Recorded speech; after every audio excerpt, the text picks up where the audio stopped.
back on the escalator again. Leave it alone. What? Comics. What are you? I'm Batman. TV and movies. Wrestling. Music. We are just getting started! Finally, a podcast about things you actually care about, hosted by a couple of guys who actually care about those things too. What? Did we just become best friends? Yep. Maybe a little too much. Yes, that's awesome. The talented one, Chris Machete. That no-talent ass clown became famous. And Brenton, you know, that guy from your other favorite podcast. I liked it. I was good at it. So grab onto the handrail and don't let go. I'm gonna get a medic! There's a little boy caught the escalator! This is the Kids on the Escalator podcast. Woo! Here's CM and BD. Ladies and gentlemen, please take your seats. The show is about to begin. Hello. The show has begun. What's happening over there in Kingston? Yeah, it's starting to get cold and get my rink in the backyard soon. I'm stoked. That's right. You're putting a rink in. This is the raddest thing ever. We can't do that here in Vancouver. You can't do it in Vancouver, and I don't think you can do it in LA, where Darrin's from, and I'm pretty sure you can do it where Gary's from. But putting a rink in, I don't know. I can't do it out here. That's pretty rad. I can. I'm excited. I get one of those tarp things that you put down. It's like a tarp thing, but it's an ice rink thing, and you spray it up. Way you go. So you don't need snow. You just go. You what do you get out of that? Like a week, 2-week rink? What do you get? Like a 2-week rink or a month? No. We're looking at See, that's if it just needs to be minus. And man, I tell you, we got minuses coming up.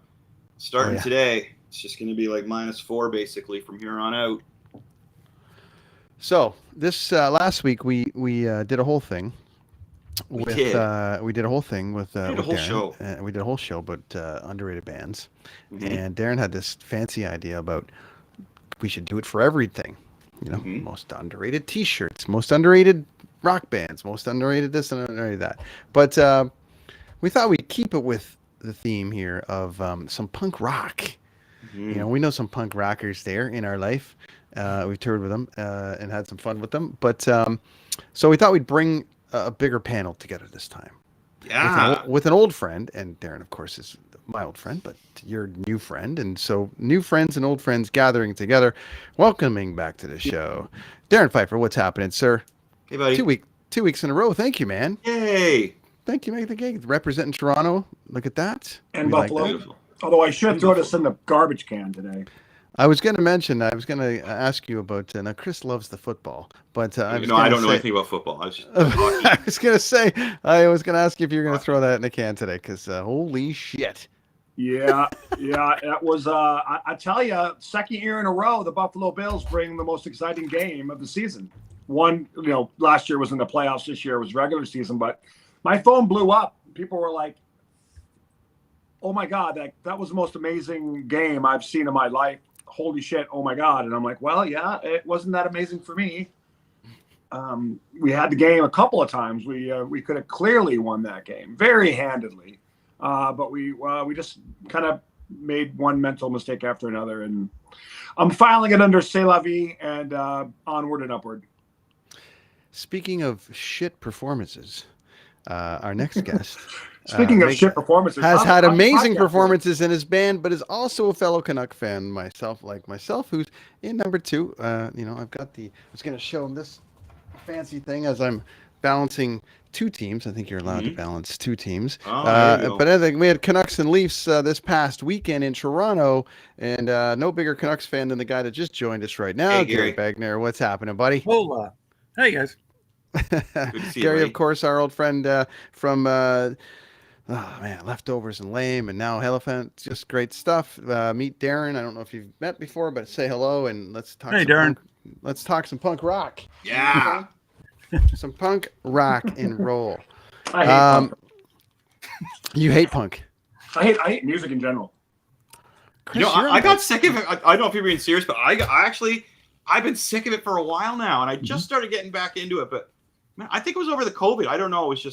It was like, okay, I have to listen to music now. And I just got so sick of it. I started listening to podcasts more. I wanted more information instead of music. Yeah, I don't know.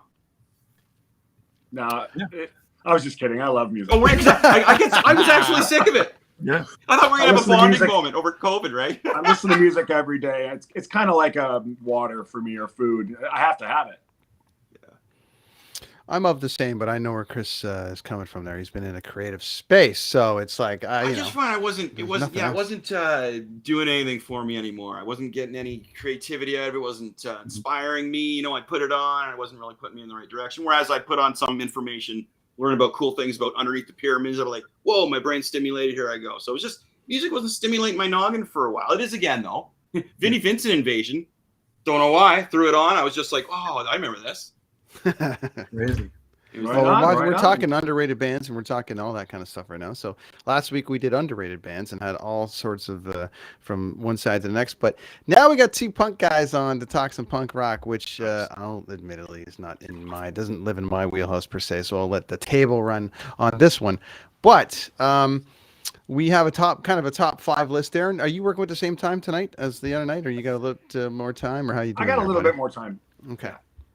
Great, because I saw Clerks 3 this weekend, and I also saw the Black Adam. I'm curious what anyone thinks about that on here while we're doing it. Okay, so let's go kind of around the table between you two as your top fives. First and foremost, question would be more punk than metal for each one of you guys, or where do you kind of live personally right now? Down the middle. You're right down the middle. Generally, down the middle, but today was a little bit more punk rock because you warmed me up to the category, so I dove into some bands I was listening to and got into I was in a punk rock mood today. I had to do the exact same. I was telling Brent before we started, like I haven't delved into my old stuff in so long, so I was like trying to think of like what was underrated when I was like getting into music, and I was like just flipping through stuff, just going like, oh crap, and just online, just like going through everything, just going like crap, and it's like there's just so much music. But at the same time, I'm also trying to finish a mix on an album, so I'm like listening to that and then coming back to something new. So I'm just like, yeah, this is awesome. That's cool. It doesn't help though when you're listening to like old 1970s or 80s albums when you're trying to do a new mix, because it's like just like mic in the center of the room and go. Yeah, it depends on the band, though. If you're mixing a rock band or a punk band, that might give you some inspiration. If you're doing something poppy and glossy, then yeah, you're right. No. Yeah, it's kind of right down the middle right now. It's angry. I'm referring to it as the Halloween candy that your mom warned you about. It's got the razor blades in it, but it's really sweet. Love it. That's my favorite type. Chris, did you start punk? You started metal, yeah? Pardon me? Your world was a little bit more metal based. I discovered Kiss when I was like six years old, and my parents actually bought me an 8-track. So there's where mine started right there. Nice. It was funny because a lot of people mentioned we've had other guests on like, oh, I started with ABBA and I started with this and that. No, I started off with Kiss. Basically, I talked them into again when I was 6, I think. Then I got to see them when I was 8. But yeah, I started with Kiss, and then from there, just heavier, right? Until it got redonkulous. And it was just, and then Kurt Cobain kind of, killed it all with that crazy chord, and wow. And then the whole world was open. And then that great independent scene that came through Canada in the 90s there was fantastic. And to be a part of that was great too, to see it come up. It was great. Yeah, I was metal growing up, but it was, in my 20s when I really started to really like punk rock. Slayer. And it's rare that they cross over. Gary, you're one of the only punk and metal guys that I know. Oh, okay. Yeah. Like I'm just saying from the standpoint of like who I first knew, that was like kind of metal. splitting the difference between the two of them, because usually if you're a metal guy, any of the metal guys I knew hated the punk stuff, and any of the punk guys were like, I hate the metal stuff, and it was very interesting to kind of watch that. So that's why this panel is interesting to me, because we've got various levels of things. So okay, let's go with like these are your versions of most underrated punk bands of all time, but I want to kind of go between like Darrin, give me your number 5, and then Gary, give me your number 5, and we'll kind of do it that way, and then weigh in. I'll just kind of weigh in from the back. Before I go and start the list, I just want to interject really quick and say I have a very strong metal background. In Buffalo, where I grew up, I was in a band called Beyond Death, and we were like Anthrax meets Metallica. Like, it was pretty fucking metal as fuck. And then that band broke up, and I joined a hardcore band called Zero Tolerance and did a lot of New York City stuff. So I have a lot of appreciation for the New York City hardcore scene, like Sick of It All and Cro-Mags, Agnostic Front, Gorilla Biscuits, Youth of Today, bands like that. But the band that Beyond Death broke up and reformed like a week later is Cannibal Corpse. No. Wow, very cool. So I love the metal stuff. I stay in touch with those guys. I still listen to the metal. Sometimes I'm in just that mood where I want to throw on something really fast and really aggressive. It could be anything from Metallica to Megadeth, like the classic stuff, Anthrax, or it could be, Napalm Death or something even gnarlier. Like there's a band that's has a very offensive name, and they're just noisy, and sometimes I like them. They're called Anal Cunt. Yep. And their song titles are hilarious. Like they have a song called "I Sold Your Dog to a Chinese Food Restaurant." Yeah, they really push the envelope, huh? Yeah, they have a song called "Your Kid Died Because You Suck." I mean, they're just the worst. And anyway, so yeah, metal for me is a big deal. I just love it. And in Buffalo, at least, I don't know about Toronto or Kingston or Vancouver, but at least in Buffalo, the metalheads and the punk rockers got along. Everyone got along. There was never any fights. There was when like white supremacists showed up, and there was skulls were cracked, but the metal guys loved like the Ramones and Sex Pistols, and the punkers and the hardcore guys like Cannibal Corpse and Anthrax and stuff like that. So there was there's no division, at least in Buffalo. I didn't have any animosity between the metal group that I was with and punkers ever either, because I remember when DRI had the crossover album that came out, and that was kind of like it was a 5-year plan. Dun, dun, dun, and the whole album was just great though. Thrash Yard, and that was kind of the schoolyard kind of came together with DRI in my circle, which was really, really cool. So they went from Four of a Kind to crossover, I think, if I remember correctly. Could be wrong. Yeah, there were a lot of bands that went and got from like punk to metal, and DRI are a great example. That crossover record was a good transition from dealing with it to like Four of a Kind when they were like full metal at that point. And there was and there were bands that like Cro-Mags did that. The first Cro-Mags record is pretty punk, and then everything after that's kind of hard, kind of metally. Yeah. Biohazard's another band that started off kind of punk, awesome. and then got a little more metally. It's never the other way around. Metal bands never go to punk. It's true. Yeah. You know what's interesting though? I want to ask you from the say the Lagwagons of the world, which I'm sure you played with tons, like Lagwagon, No Effects, and that kind of scene a little bit, which I just find that there's the early punk that you're talking about, and like that early like New York scene, which is awesome, and then there was like maybe I'm more referring to like the Lagwagon kind of Pennywise kind of No Effects people that I knew that weren't, they might have been into like DRI, or they might have been into some of that more aggressive like New York metal, but I found that there was not a lot of space for them in like say Megadeth or Metallica or any kind of worlds like that in my discovery. And some of the punk guys that I know now that are like, I'm not really a metal guy, I'm more of a punk guy. Some of them might say it. It's very interesting to me, kind of the difference between the two genres, which isn't too far away from each other, really. Not really, no, not at all. They're both angry and they're both filled with angst, and they both are reflections of society, like most music is. But punk is like working class rock with an attitude, and metal is the same, just a little faster, a little more aggressive. And the shows are a little different, right? Like the metal shows more have backdrops, where punk rock you come out and they just basically lay it down more, right?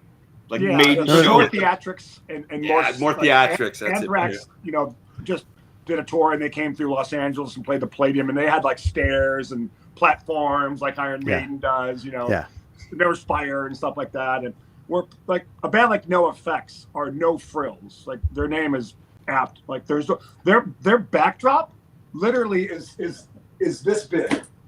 It's this big. That's awesome. This is a great company I work with called Violent Gentlemen. Good hockey. Oh yeah. It's this big, and it's behind the drum set, and you can barely see it. It's yellow, so it pops out in the black background of the drape. But they did it on purpose. Like, yeah, we have a backdrop. It's like 4 foot by 2 feet. It's hilarious.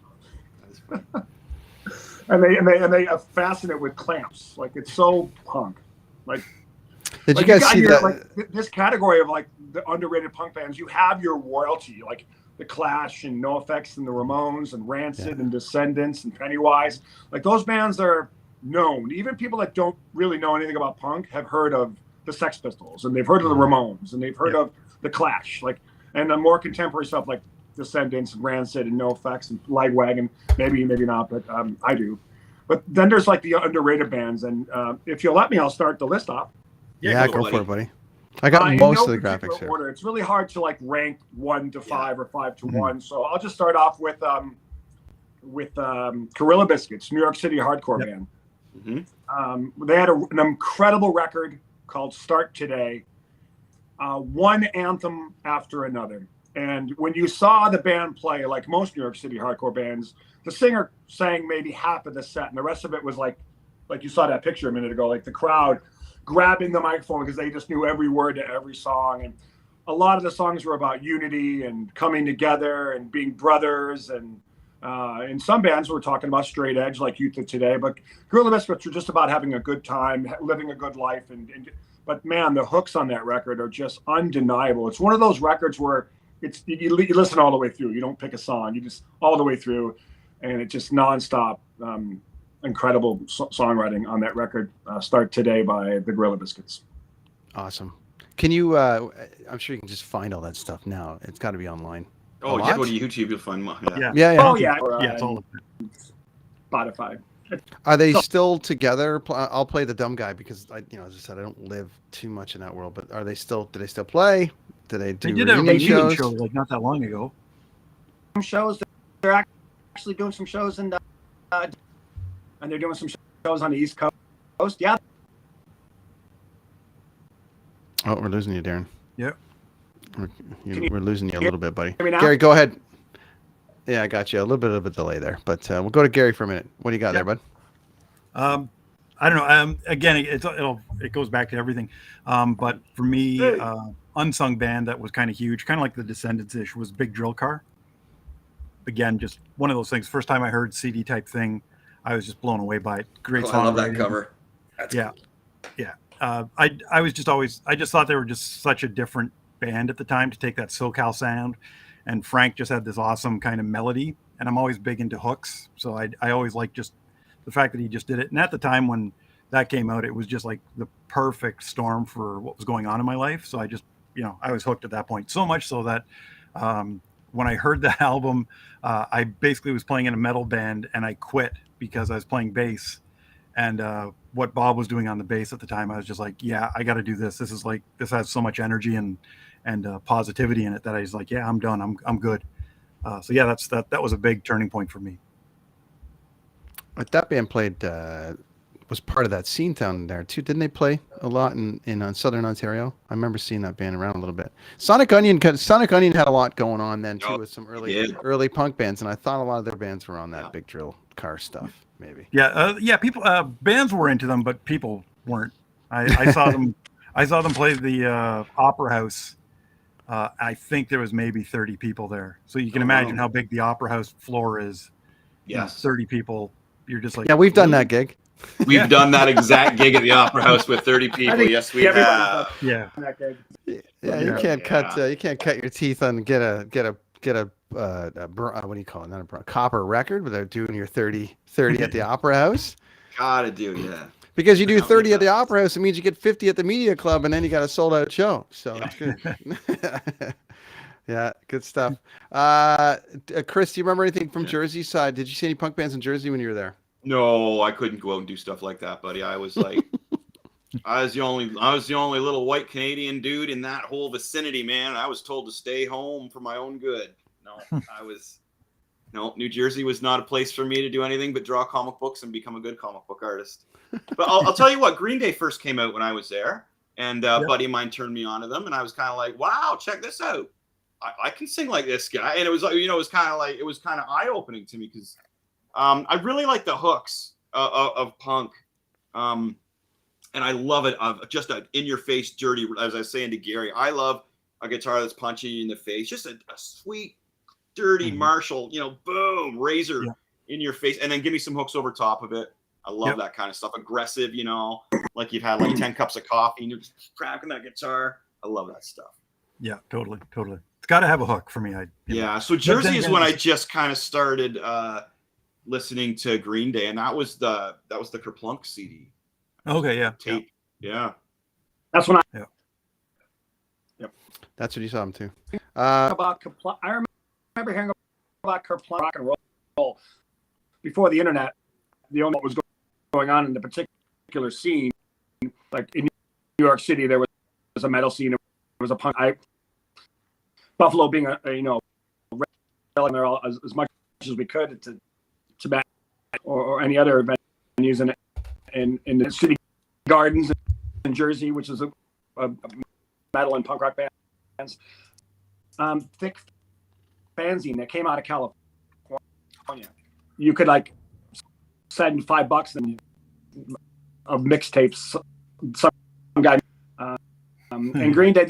They kept Green Day, and I heard from that, and then somehow a copy of Kerplunk, and I was, and I'm still a fan. I still think they're the nicest guys, and talk about hook.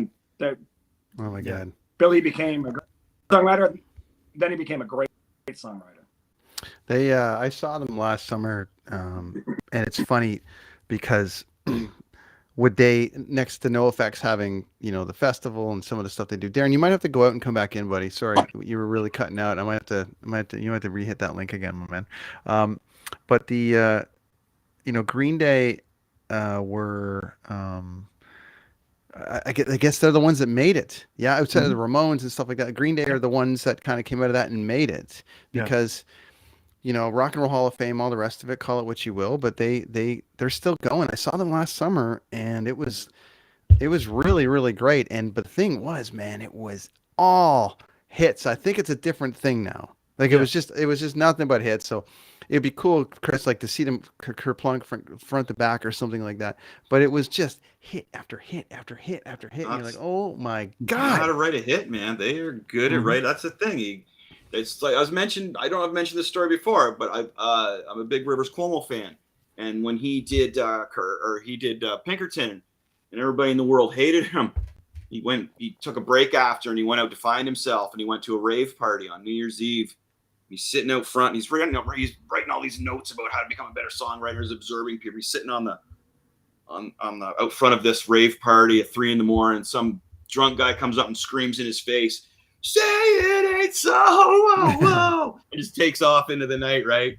And then River says, at that moment, I knew, okay, I can write any song I want for myself, but my position in life is B flat. And I will keep writing songs in the key of B flat over and over and over and over again because people like that. They may be that idiot that runs away like that, or they may be somebody who praises rock and roll in a magazine.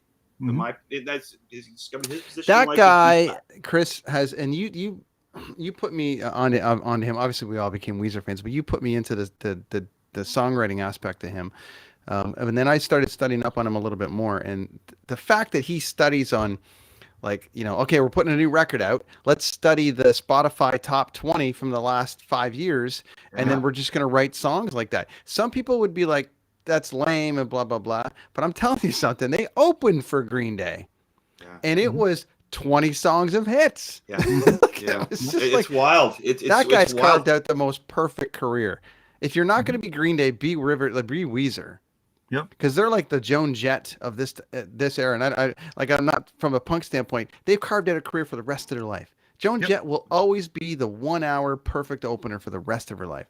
Weezer never need to be more than that ever. Rivers could sneeze a hit song, I think, man. No, they never need to be that ever again. He lives it. Yep. No, I concur. I was going to say, it is genius, in my opinion, of basically going through. It's like the guy that plays the lottery, right?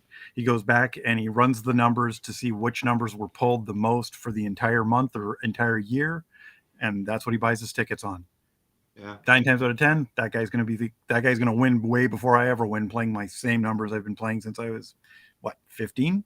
I'm still not a multi-millionaire, but that guy was playing the game the way you should play it, like any kind of gambling or whatnot. Same thing with Rivers Cuomo. He's created this whole Like, he's studied it, right? And, not only just studied what was the top 10 on Spotify, but he's also read the books on how to write the perfect hits, and he studies it. And that's a guy that basically is, I don't know, 9, leap years above everybody else, because for other guys, they can fall into it. They talk about where'd this song come from? I don't know. I was sitting here with my guitar and I tuned it down to D and I strummed 3 chords and all of a sudden it hit me like a brick.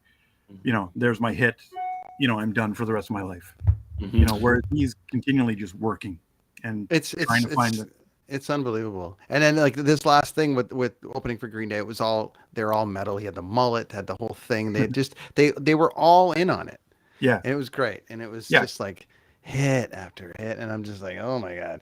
It's Green Day especially, because that was interesting, because I had never really seen them. Chris used to go see them all the time. I had never really seen Green Day ever. Right. I just always missed them, and then they took a long time off and blah blah blah. Mm-hmm. It was good. It was really good.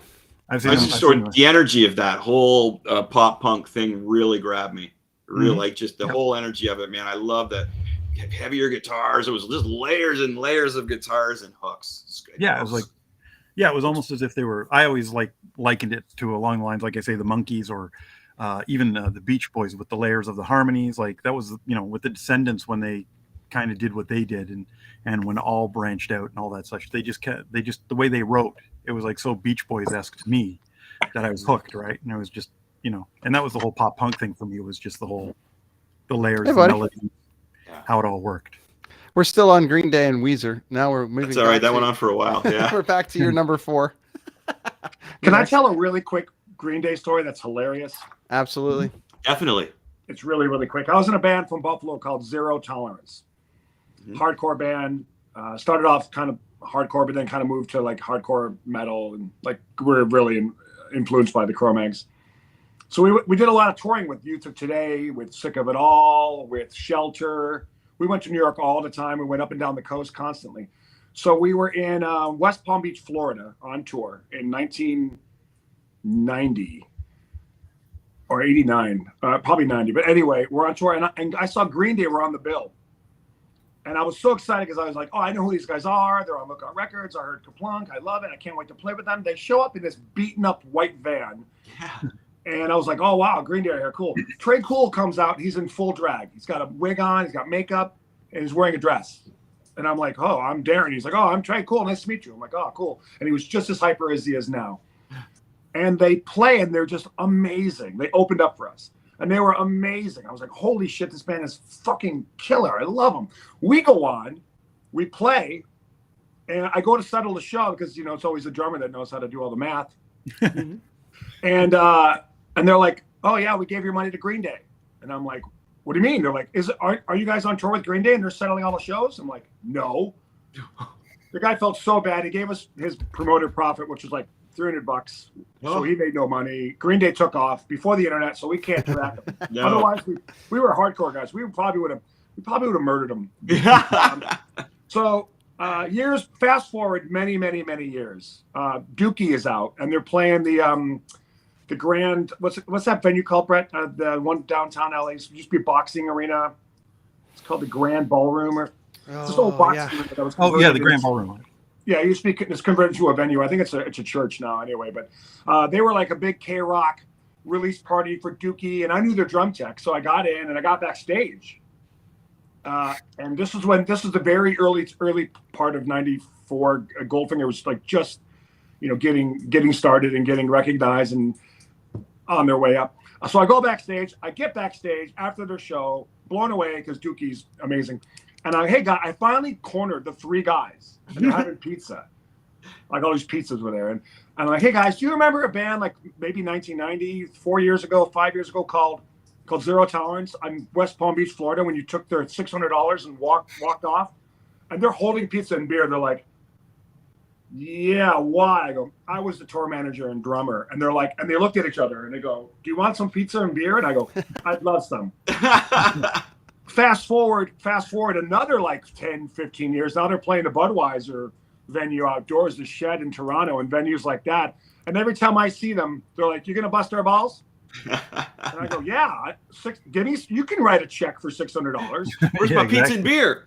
Yeah. We still got to. Of course, they don't. They give me passes. I go, I drink their alcohol, eat their food, but I kind of want my money. It's $6,000 now. Yeah, interest. American money. That guy's still waiting for the van rental payments. Yeah. My second band on the most underrated punk rock list would have to be The Damned. Oh, that's a great band.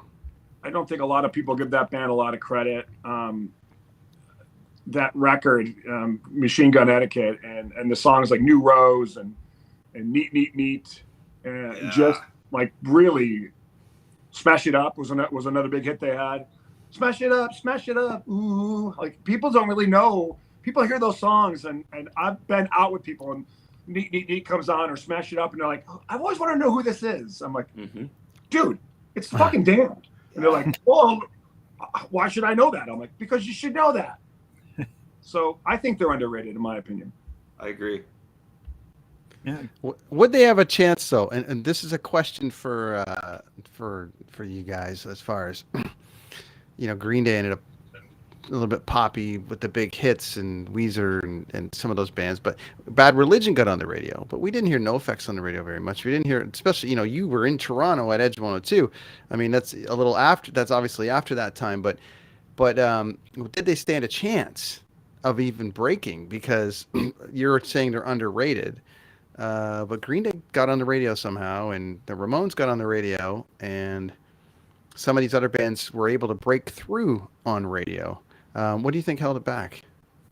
You asking me? Yeah, because you spun a lot of radio. I think there are NoFX songs, and there are Lagwagon songs, and punk bands like that could be played on the radio. NoFX never wanted to be on the radio. They wanted to keep it a DIY. They wanted to go underground, and they wanted to keep it as like punk as possible. And for the longest time, NoFX never did any interviews. Now they do. You didn't hear them on the radio. Now you do a little bit, because stations have picked up on it, and DJs have picked up on it and said, "Hey, let's play an NoFX song." And when I was at the Edge, I got into trouble with Alan Cross all the time for playing NoFX and for playing rancid songs that weren't like Ruby Soho or the big hits. It's like Johnny Fever. Play the playlist. Like see Andy Travis over your shoulder, right? It was always, who it always was? I did a lot of overnights on the Edge, and Joel Carrier from Dynalone Records used to call me drunk at like 2:00. Dude, play Quicksand. Or, he named his record label after a Quicksand song. People don't know that, but so he always wanted to, dude, play like a deep Pennywise cut. And of course I'd put it on, and somehow Alan Cross found out about it. And he was the nicest boss. He's like, "Hey, Darrin, I heard you played Pennywise last night." I'm like, "Yeah." He's like, you probably shouldn't play Pennywise. I go, "There's no swearing in it." They're like, "I know, but they're not really an Edge band." Or, "Hey, Darrin, did you play NoFX last night? Did you play a song called Linoleum?" I did. He's like, "Ooh, buddy, you shouldn't do that." I never got in trouble, and I did it time and time again. We're going to need you to come in on Sunday. Darrin, did you get those?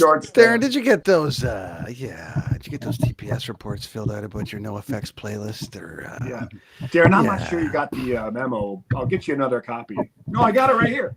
You and I are going to have a little on all the TPS reports. Little chat, Darrin. We're going to have a little chat. I got about a 40-minute meeting with Dean Blundell in about 20 minutes. And after that, I'll get to you.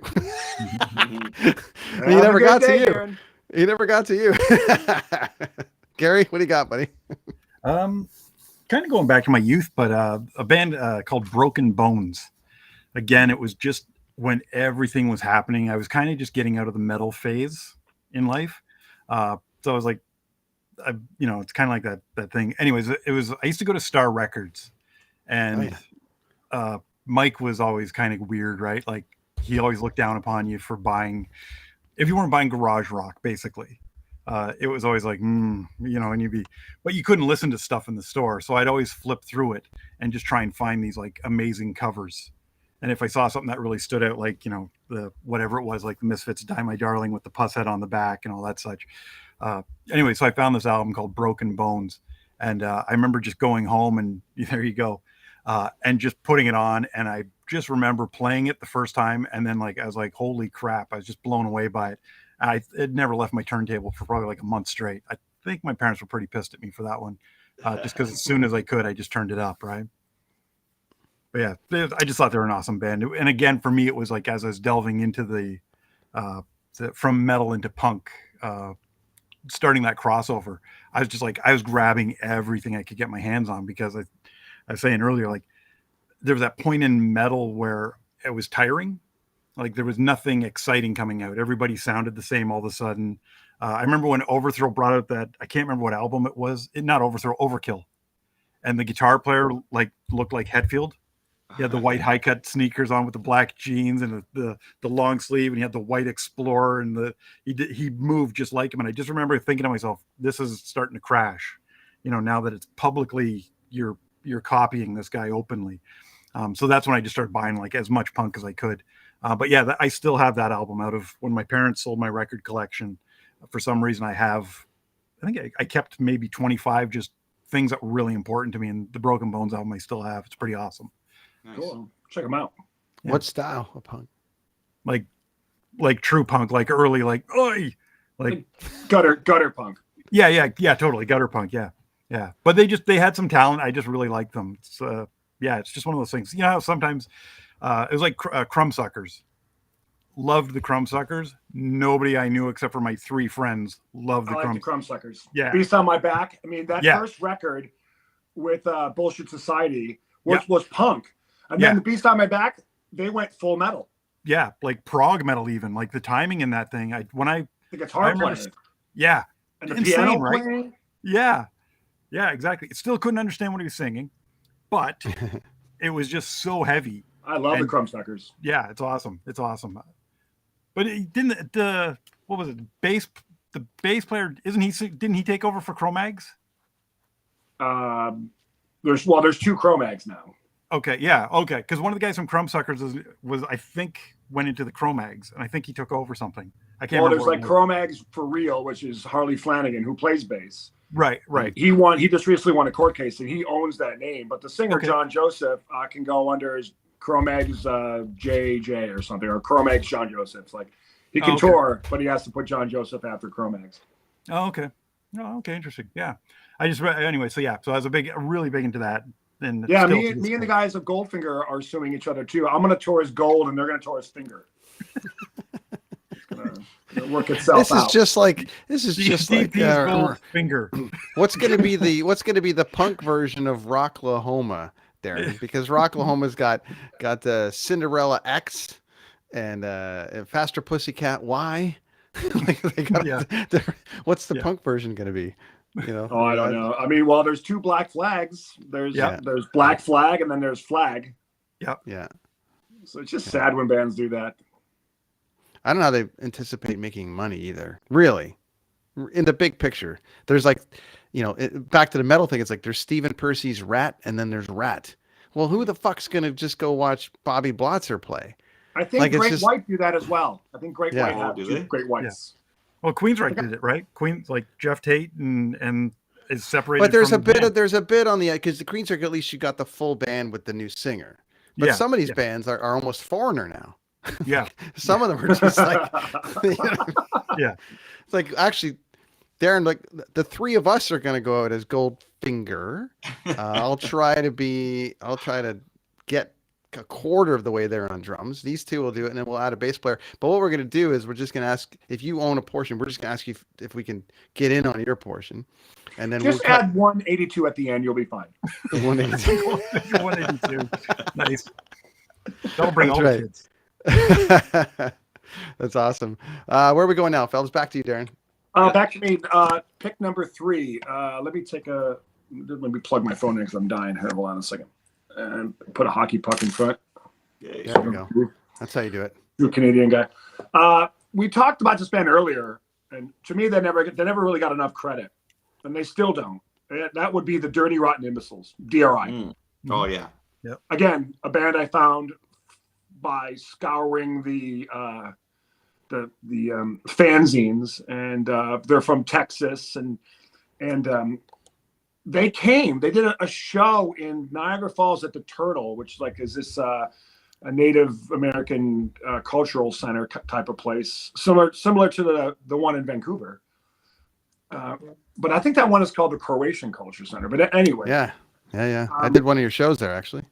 I remember that show. Yeah, it was a lot of fun. Did your show there. So they did a show, and my mom, again, for some reason, I don't know why, but she let me go. She dropped me off and then went shopping in Clifton Hill or something and came back and picked me up. It was Cro-Mags. No, sorry, not Cro-Mags. It was Corrosion of Conformity and DRI. Okay. And I think Cocksparrow might have been the opener, but there was some. Anyway, I was just in heaven. And then I got my hands on Violent Pacification and Dealing With It, which were pretty punk. Mm-hmm. Fuck, especially Dealing With It. That record is like another Gorilla Biscuits record, all the way through. It just goes by like that. Every song is a minute long. Incredible drumming. The picture in that you just showed, the Felix, the top right guy, he's not in the band anymore, but he was a phenomenal drummer. He was just a kid too, huh? I'm sorry? He was just a young kid too. He was so young, when they started, they used to tease him all the time, and his mom would say, "What are those kids doing in there?" With yeah, look at him. He's 15 years old or something, 14. But DRI, when they came, they were promoting that record, and I was just in heaven. And then from there, we talked about, they kind of incorporated more metal riffs and more double bass drumming and into the band, and they kind of slowly moved towards thrash, punk thrash metal, which was really hard to describe. That record Crossover was, and it was a crossover from punk to metal. There was some punk and there was some metal, and it kind of fused. And then I think it was it Thrash Zone or Four of a Kind after that? I think it was Thrash Yard, wasn't it, or Thrash Zone? I think it was Four of a Kind, but I can't remember. At that point, they were pretty fucking metal. But yeah, they're underrated. Nobody gives DRI a lot of credit, but they should, because they came up with one of the coolest logos in punk. Absolutely. Yeah, that's a great logo. The Mosh. Yeah, and it was totally, as you're saying, to the crossover thing, because it also, where we were in Oshawa at the time, DRI was almost more of a dirty skate punk band in the beginning. You know how it's everything gets compartmentalized. So all the skate punks love DRI, but then when Crossover came out, it went from skate punks to metalheads to true punk, all the Mohawk kids. Everybody was just in on that album, and all of a sudden you had this huge melting pot of basically this one. All of a sudden we went from being compartmentalized to just all of a sudden you could go to a party and everybody would be there, and you didn't feel like you were an outsider anymore. You just felt like you were part of it. So that was kind of a rad thing. That was a great album. Our fallen brother Zig was a massive DRI, always rocking the DRI stuff, which is great. So he brought a lot of that into it, eh, Chris? Yeah, DRI, who else? Yeah, we all love DRI. All those metal bands. So, yeah, good stuff. People are wondering, start with Dealing With It. That's when they were a true punk rock band. And then you'll eventually move into Crossover. And if you dig the metal stuff, keep going and you'll be pleased, because as they moved into metal, they didn't lose any of their songwriting chops. They were really good metal songs. Yeah, I think in Oshawa everybody was supposed to get that tattoo. You had to get that tattoo, right? Yeah, it's you walk around the Oshawa Center at any point in the summertime, you'll see the amount of guys that still have that tattoo on their arm. You're just yeah, okay. I never recognize anybody, because that's the craziest thing when you get older. You go someplace where you're familiar, or you grew up and you're just looking at all the faces going do I know that person? I don't know anymore. It's check the tattoo. Yeah, the tattoo. The tattoo. Sure, Phil's got one, doesn't he? Phil's probably got one. Yeah, I think Phil does. Phil's probably got one. What's Phil's band? What's Phil's metal band he's in? I don't even. Oh. Was he in Municipal Waste for a while? He was in Toxic Holocaust. Toxic Holocaust, yeah. Yeah, and anyways, he was doing something else. I can't remember what the new band is, or last one. But the big one, Darrin. I don't know. You might have played Scratching Post when you were in Scratching Post for a while. There was that on the Edge 102 a long time ago. But anyways, off to you, Gary. Back to my turn. My turn. Didn't we go, Gary? You went. I just did DRI. You did DRI. We're going to Gary. Yeah. Hanson Brothers. So the Hanson brothers. Okay, so this one you're gonna have to really explain. You're gonna have to help Darrin with this one a bit here. Well, okay. So, you know who they are, obviously. Of course. You're right. So for me, I just felt them because of the whole. Obviously, No Means No was underrated as it was. So I just had a great, it was such a great record. And we got to play with them a few times. In Oshawa, they were huge, but not huge, but playing a couple hall shows and stuff that were packed. But they just didn't. I just thought they could keep going and get bigger because they just tapped into something at the right time, but just kind of didn't because of the quirkiness of the goalie mask and all that stuff. Now it's like Raven all over again. Wait a second. I'm sorry. Yeah, not Hanson, but the Hanson brothers. Okay, now I completely understand. I thought you meant Hanson, like bop, bop.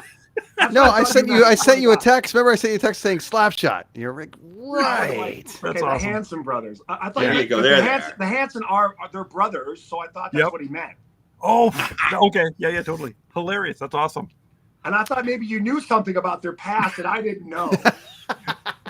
Of course we know Bop, and that's a huge pop sensation, a huge hit. But before that, they were gutter punks. Before they were famous. They got famous. They got famous when the drummer was 4, so they would have had to have been real punk rock when he was 2. Yeah, there used to be 5 of them, but 2 of them went to prison for fighting and killing people. Yeah. Putting razor blades in apples. Yeah. In their merch. Yeah. Yeah. Okay, the Hanson brothers. Okay, I know Hanson brothers. Yeah. That's awesome. awesome. After seeing the picture, it all came flooding back. Look at those guys. Yeah. Heroes. Those guys are heroes. Yeah, that's such a great picture of them, though, eh? But yeah, Amazing. again, just super nice guys. But they were so good live. Recordings, it's always the same. But just whenever I saw them live, they just brought so much to it, and the whole shtick was always awesome. It was just, but not enough people got into them, in my opinion. They could have actually done something pretty big. No Means No is one thing, but the fact that they were able to just say, yeah, let's put that on the shelf and see if we can make some money and go have some fun. And I thought they did great, but again, not enough people into it. So the background on them though, it's that they were they are No Means No, and then they did this. Yeah, the 2 brothers. Yeah, the 2 brothers are No Means No, and then they just decided to create this band doing Ramones tunes all about hockey. Hence the goalie masks. If you haven't heard it, you should. It's you guys would probably dig it. It's well, I remember hearing about it. I don't think I've ever seen it. They would have played probably the Moon Room or the Eclipse at some point, I'm guessing. No, they came in and they played a hall. Oh. I can't remember what it was. I don't know if Jay brought them in or somebody else, but anyways, rented a hall, had them come in, and we had the opening spot. Just had a great time. It was so nice. I was awestruck because Rob is such a great bass player. I was just I remember sitting there trying to learn all his parts for No Means No and stuff. So I was really super stoked to meet him and just watch them play. But then when they played, it was just straight Ramone, the whole 1, 2, 3, 4. And then the fact that he had the goalie mask, it just reminded me of a Rob Wacko Hunter from Raven with the goalie, the helmet. Mask, I remember that band. Yeah, it's such a shtick, right? But yeah, but that's an album that I put on recently, All for One, the Raven. And I remember when I was younger, because I got into Raven at the same time as I got into Metallica, and all that was growing up in BC, and just thinking they were so rad, so cool. And I remember putting it on, and I was like, yeah, I don't know where my brain was at this one. It's not as good as I remember. It's kind of sad for me, but I think I should have just left it up there, right? It's like that. Mm-hmm. Well, at least you got to listening again. Yeah, true. Yeah. This is what this show does. We get you back into the old stuff. Darrin, what do you got, buddy? Where are we going? We're gonna go to Los Angeles. Nice. Ooh. California, where I live, and some people think that this might have been the birth of punk rock, but I think punk rock was born in England, but that's my opinion. And the Dickies, a band called the Dickies. Oh, okay, yeah. Now, I play in a band called Punk Rock Karaoke with the man second from left wearing the yellow shirt. His name is Stan Lee. And he started a band with Leonard, the singer, who's all the way to the left there. And they're still doing it today. As a matter of fact, they're on tour right now on the East Coast with Black Flag and TSOL. and Total Chaos. And they're not young kids anymore, okay? I'm not going to out them with their age, but they're not kids. And they started the band in 1977. Jeez. When I was 8 years old. Wow. Like, holy fuck. Like, they started a band, and let's be punk, and because, the Ramones and Pistols are doing it, and we should be punk too. And they started this band in 1977 and released a record called The Incredible Shrinking Dickies in 1979 when I was 10. Yeah. And fucking to this day, it's a quintessential required reading for punk rock. Yeah. If you don't know who the Dickies are, do yourself a favor and get The Incredible Shrinking Dickies or Dawn of the Dickies, which was the record that came out after that. And it's just one pop punk hit after another. They invented pop punk way before pop punk, because it wasn't punk like The Exploited or GBH. It wasn't gutter. It wasn't it wasn't dirty. The production was very clean. The playing was amazing. Like, Stan's a great guitar player, and Letter's a very distinct singer with really good sense of melody and hooks. Since joining Punk Rock Karaoke, who Stan Lee plays in that band with me, I've been lucky enough to fill in for Adam Gomez, their drummer, on several occasions. Nice. And I'll tell you, as far as drumming, that is a workout. Because their songs, drumming-wise, are very, very not complicated, just busy. You're never just sitting into a groove. You're filling constantly. But I loved it. I love it, and I think they're incredibly underrated. The Dickies. Did you pull some drum style from them? Like, not to get too far off topic, but you're pretty busy yourself behind there. No, my drum style would be a mix of Bonham meets Alex Van Halen meets Stuart Copeland, sped way up. Nice. Those are my three guys growing up that taught me how to play the drums. They're all awesome. Yeah, right. Yeah. That's pretty deadly. But you're busy. You're busy back there. As far as punk, I mean, I listened to the Ramones and played along to that. Listened to the Pistols, and Paul Cook is an underrated punk rock drummer. No one gives the guy any credit, but he's amazing. Yep. Like, drumming on that record is so good. Mm-hmm. Yeah. I always think of Southern California is not the birthplace of punk, but more the birthplace of like skate punk or that SoCal sound, right? Like the power pop tone, right? Descendants and melody, all that. But like Black Flag, Suicidal Tendencies. Yeah, even then, Suicidal, it's like I remember that first album just being blown away, but like when he kicks in and it's got the groove, and then when it kicks in with the whole the speed. Crap. Yeah, and he's just going so fast, right? And I was talking to a buddy of mine who grew up lives out there as well, and he was telling me about going to see Suicidal when he was younger, and he's still shocked that his parents let him go just because they wouldn't let him go see Iron Maiden, but he would go see like Suicidal, and he said it was insane because you'd go to the show and they would pull up with these buses, and it would be all of their like friends, and they would just take over every place they played. He said, but he just said they were incredible to see because they were just so intense and just so much energy that it was just like, and he said, and the crowd was like, their friends were all so into it. Like, kind of like when you look at the back of the album with everybody with their own custom designed shirts that they wore. And, it was like, pre merch, right? DIY merch. It was like, it's pretty amazing. But yeah, that's such an amazing album, and that whole movement that they created.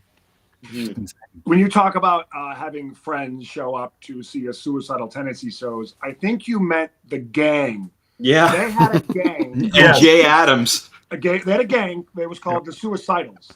Right. Mike and his brother and some of the other guys in the band were in the gang, but they were more in the band than the gang. But they had a skateboarding gang and a gang that did fucked up shit. And they would go to shows, and Fat Mike would tell me stories, and Greg Hetson and Stan Lee would tell me stories. You'd go to the show and you'd pray that the Suicidals didn't show up. If Suicidal weren't playing, it'd be like Circle Jerks and Descendants or Bad Religion and Pennywise, and you're like, oh God, please let the Suicidals not show up. And if they didn't, it was a good show, no one got hurt. But if they did show up, someone was going to get their either skull thumped, and or someone was going to look at someone the wrong way or buy a drink for someone's girlfriend, and they were going to get stabbed. There was constant violence at these shows in Los Angeles, and I missed it, which sucks because it would have been awesome. Yeah. Nowadays, you go to a punk rock show, and it's safe, okay? There's like metal detectors, and everyone's got their little stupid fucking hair. But back in the day... it was like everybody. It was fucking scary. Even in Buffalo, New York, it was scary. Maybe not so much Toronto. I would drive up there and go to shows at the concert hall or Horseshoe or whatever El Macombo. But Buffalo, if the skinheads showed up, there was going to be some violence, but not like suicidal tendencies. If those guys showed up, you were going to get beaten up with a skateboard. Yeah. That's kind of what he said. He was always just shocked that his parents were like, "Oh yeah, you can go. You go to that show." I don't think he ever said like, "Oh, suicidal tendencies," but my mom wouldn't let me go see Van Halen. She wouldn't let me go see Van Halen, right? Right. Diver Down tour, and then I finally went to see them in 1984. But she wouldn't let me go see Van Halen, but she let me go see DRI, Dirty Rotten Imbeciles, and Corrosion of Conformity. Yeah. Alone. I didn't go with a chaperone. I went alone. She dropped me off and came back and picked me up. Yeah. Yeah, I know. It's so bizarre now. $9 for some popcorn and get yourself a little Diet Pepsi there. Hey, Darrin, how was Dirty Rotten Imbeciles? Yeah. And Corrosion of Conformity. Yeah, exactly. And Cocksparer. Yeah. Amazing. Chris, but I can't see Van Halen. God forbid. No, don't do that. There's smoking there. Don't let David Lee Roth influence you. Yeah, he spreads his legs too far apart. There's smoking there, and I can see he's on the TV with that crotch. You can't go. Mic stand. Yeah. But yeah, by all means, go see Corrosion. So you went Dickies. Gary, where are we going, buddy? That's a great question. Where am I going? Probably nowhere. Straight to hell. Yeah, straight. Subhumans. Awesome. Always remember listening when I was younger. Again, I was like this, I have an older brother that was into Sabbath and Zeppelin.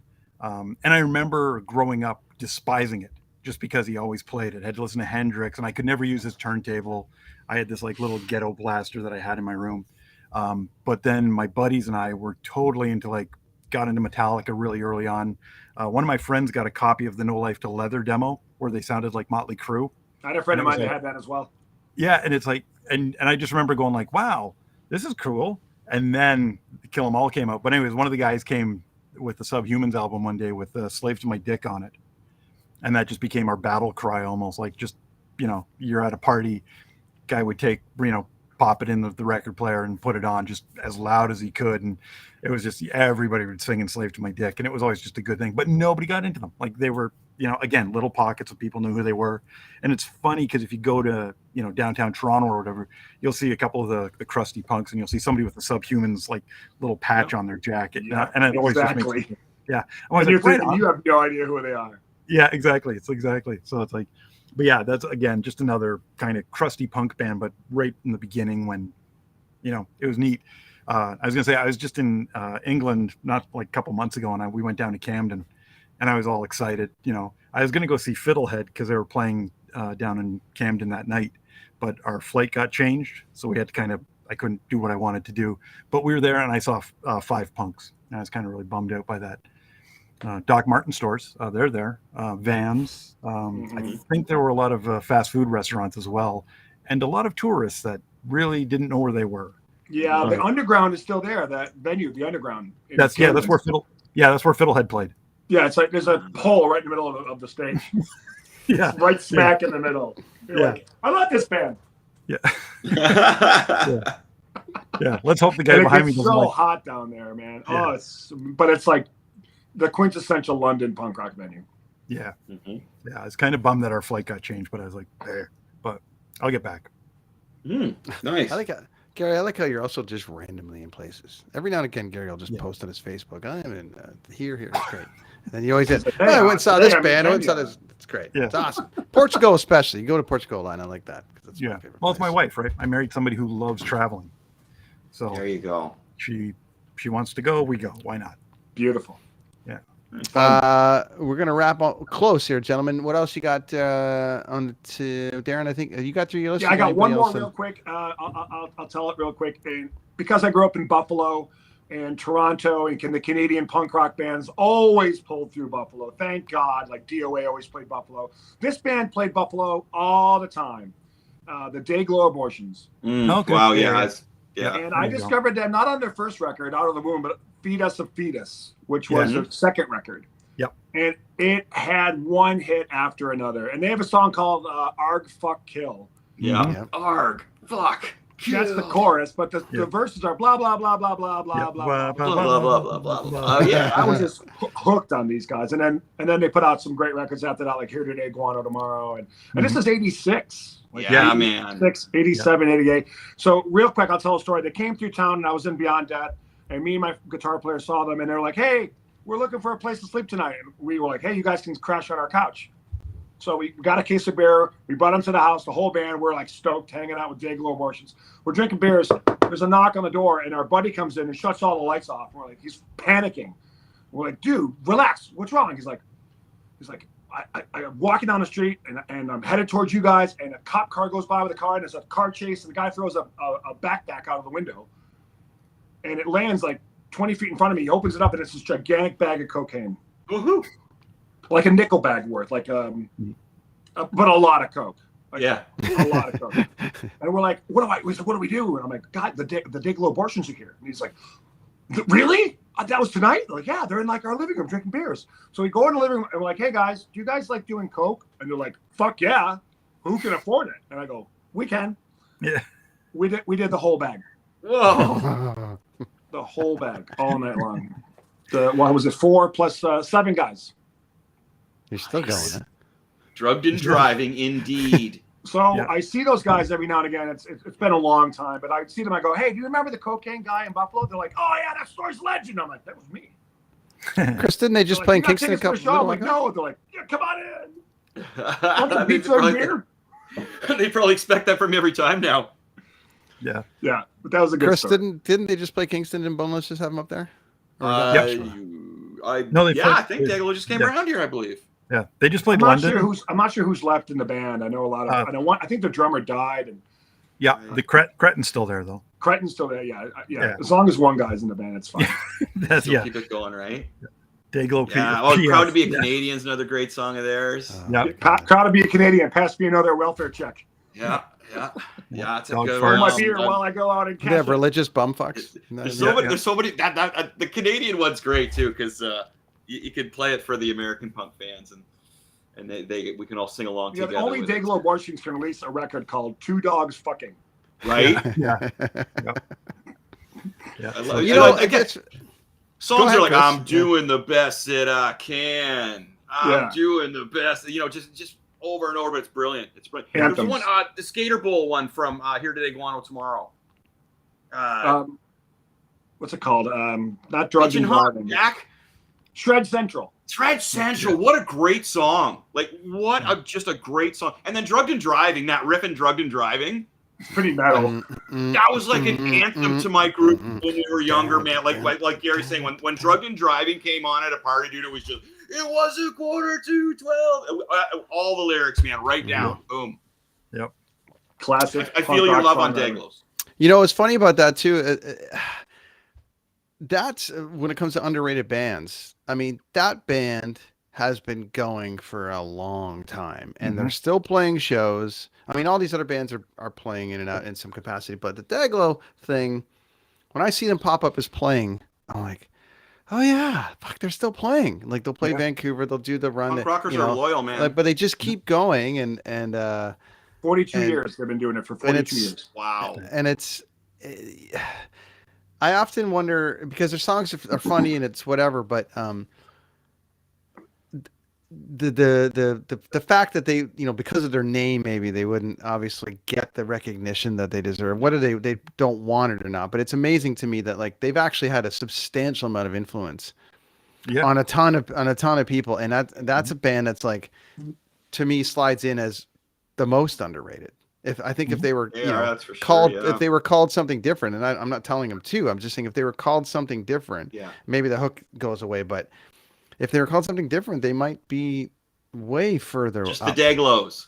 Yeah. Yeah, everyone calls them the Dayglows. Right? Yeah. You can But say they it might be way wrong. further up.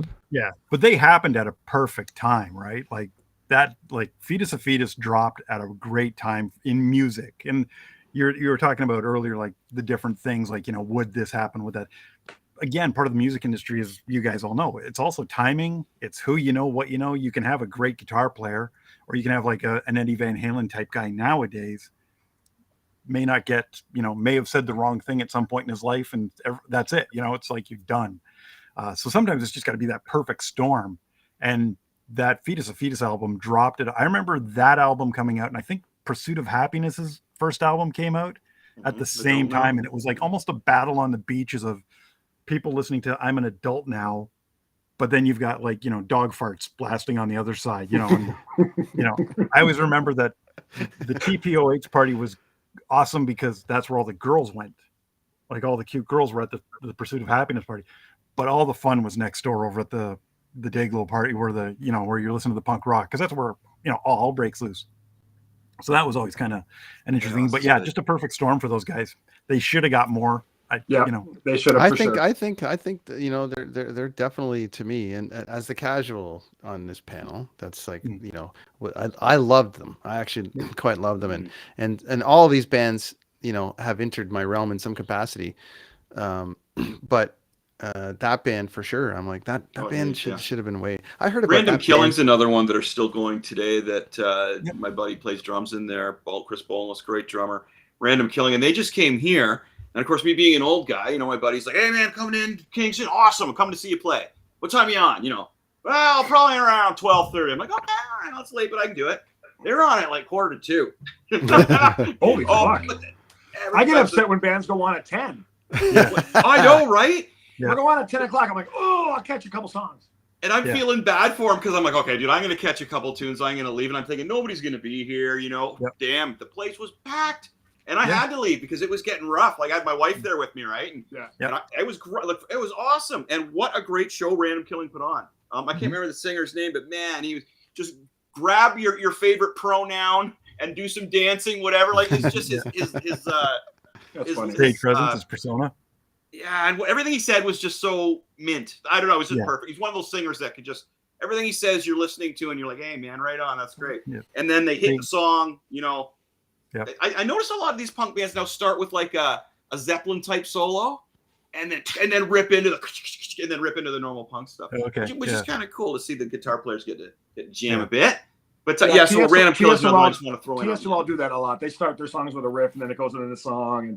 And the Faction do that. They have a song called "Skate and Destroy." They start off with a cool little guitar riff, and but if I can before we shut it down, 3 really quick honorable mentions. Yep. Operation Ivy. Yeah. Oh yeah. Yeah. I mean, which is basically Rancid before Rancid, but ska. Yep. And that record, Energy, is one of the best records in punk rock ska history, period, end of subject. All the way through, not one bad song. Yep. No. Awesome. Everyone's dying for that band to get back together.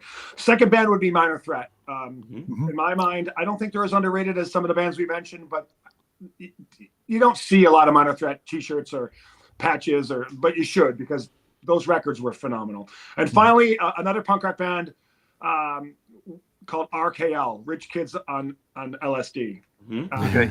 2 of those guys moved on to form Lagwagon, the drummer and the guitar player, Chris. And the bass player is in Lagwagon as well. So 3 of the guys. And that band influenced like so many California punk rock bands like Descendants, No Effects, worshipped RKL. Pennywise worshipped RKL. If you haven't heard of RKL, Rich Kids on LSD, go check them out. They're just phenomenal. Yeah. Great drumming, great bass playing, just way before their time. That's a hell of a list today, guys. We covered off a lot of bands. Yeah. Which is awesome. Which is awesome. And we didn't even mention Agent Orange or any of the others who are still touring right now. They're out there right now. Wow. Yeah. Yeah, well, I think the next one will be like not underrated punk bands of all time. It'll be like punk bands you need to see now that you didn't know you needed to see, and we can get overrated punk bands like Hanson. There you go. That's fucking awesome. Gentlemen, thanks so much for joining us today. Gary, tell everybody you're working on a record. Tell us about what's going on with the record and the band and all that stuff. just finished mixing today or last night, sending off to Harry Hess for mastering. The band's called Hellaphant. The album's called Crumble and Rise. So it's a mashup of the earlier stuff we did that didn't get put out on vinyl. And then I wrote a whole whack of new songs for it. I'm pretty stoked. It's, I'm pretty happy about it. So, and doing what I do. So, and screen printing and all that other fun stuff that I do to keep happy. That's what's going on. I'm loving it. Excellent. Darrin? Dangerous Darrin Show every single Tuesday at 4 o'clock Pacific, 7 Eastern on Adobe Radio, adobe.com. Or, if you don't know how to use Google at this point, you're a fucking idiot. Just go to Google and type in the Dangerous Darrin Show. Everything pops up. It's on all the ISPs. You can find it really easily. Or find me on Twitter and Instagram at DangerousD_show. Wicked. Cool. Wicked Perfect. stuff. Gentlemen, awesome to see you both. Thank you so much for the time and making the time and spending a little extra time with us. This is great. And we're going to do this again. We're going to keep going. This underrated series seems to be some good chats here, so it's good. It's a hit. It's a hit. I like it. Go with it. Go with the hit. Enjoy shelf. your night. Enjoy your night, guys. Come back anytime. You're welcome. Anytime. Thanks. See you, Cheers, boys. guys. Take care, Thanks, guys. boys. See you guys. Right on. That was a blast. Covering some stuff there, which is great. And I love that. Which I thought these two would be perfect for each other because, Gary has got such a extensive punk background, and of course, Darrin does. So it's awesome. So No, it's good. I like as I mentioned before. I don't know if I mentioned on air, but I'm enjoying the switch to the music. yeah, it's cool. I mean, it's great to and there's a nice break too because I haven't watched anything. As I said, I went and watched Black Adam this weekend, which is pretty cool. Me as a DC guy, so that was kind of nice to be like, oh, I haven't watched anything in a long time. I'm gonna go watch that, and that was cool. And saw Clerks 3 finally. So it was kind of cool to bring that back around and go, I'm gonna go watch a superhero movie, and I'm gonna go watch a Kevin Smith, View Askew Skewniverse kind of production to just bring me back a little bit because it's been cool because it's been all music, which has been awesome. So it's good. And especially this kind of music talk too, which I love, which is taking guys that, have done a shit ton of stuff and putting them together, and listening to them kind of riff off of the bands that they know together too, which is very cool. So, Yeah, I like it. It's always, I always hear bands too that it's like, oh yeah, I should throw that on. Well, it puts me to school too, like I like the cool thing is like we used to bounce bands off each other or whatever, and Zig would be like, check this out, check this out, check this out, and bands that I would never even would have entered my realm, and I had learned so much from him just on that punk and the hardcore scene, and the stuff that we used to bounce. And now that you're out of music for a bit and not feeling it, it's just kind of cool to have these chats again a little bit, and be able to kind of say, what were you listening to, or what did you do? It was very cool. So it's nice to look back on it now and kind of get back into it a little bit. It's good stuff. Yeah, man. So you should watch Clerks 3. Yeah, I don't know. I'll get to that for sure. Yeah. Definitely. I definitely want to pick your brain on that because there's a lot of cool shit in that. Is it movie. on like Prime or something? It was on Prime. Yeah. Oh, it's on Prime? It's on Prime. I had to buy it, but I just bought it because I was like, I was going to go see it in a movie theater anyways. It just went out of the movie theater. So now I think it's like $12. Okay, well, I'm sure me and my wife will check it out. Yeah. She likes that kind of thing. Yeah, it was pretty cool. But I am definitely curious as to how your take on it and how he wraps the whole thing up, which I thought he wrapped up nicely. So right on. I'll check that out. Right now, I got a sub downstairs that I got to check out. I'm hungry. The sub. Yeah, I'm going to go eat too. I'm going to go eat as well. It's 10 o'clock here. It's a weird time for me, right? Because this is like my dinner time. It's so weird, but my dinner time's 10 o'clock. Yeah. That's all good, buddy. That's good. Another one in the books. The Kids on the Escalator podcast for another week on the Dean Blundell Network. Thank you, everybody, for tuning in.